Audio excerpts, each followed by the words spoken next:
को यूजेस क्या हो सकते हैं, तो पुअर एपिटाइट यानी कि भूख कम लगना।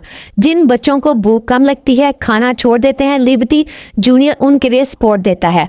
इसके अलावा वेट एंड ग्रोथ सपोर्ट में अंडरवेट बच्चों में हेल्थी वेट गेन करता है, मसल सपोर्ट देता है। इसके अलावा है हाइट ग्रोथ में मदद देता है। ग्रोथ जो है वो जेनेटिक्स पर भी डिपेंड करती है, याद रखिएगा। इसके अलावा वीक इम्यूनिटी, बार बार आपको फ्लू हो रहा है आपके बच्चे को, या हम बच्चों को इन्फेक्शन हो रहा है या फीवर है, न्यूट्रिशन स्ट्रांग हो तो इम्यूनिटी भी स्ट्रांग होती है। इसके अलावा मेंटल फोकस और एनर्जी के लिए, स्कूल गोइंग किड्स के लिए एनर्जी देता है। इसके अलावा कंसंट्रेशन में मदद देता है और थकावट को कम करता है। अब हम बात करते हैं किस एज के बच्चों के लिए ये ज़रूरी होता है। जनरली 2 साल से ऊपर के बच्चों को लिबर्टी जूनियर इस्तेमाल करवाया जा सकता है, और प्री स्कूल या स्कूल किड्स के बच्चों को इस्तेमाल करवाया जाता है, और पिकी ईटर्स बच्चों को इस्तेमाल करवाया जा सकता है। 2 साल से कम बच्चों के लिए डॉक्टर से पूछना ज़रूरी है।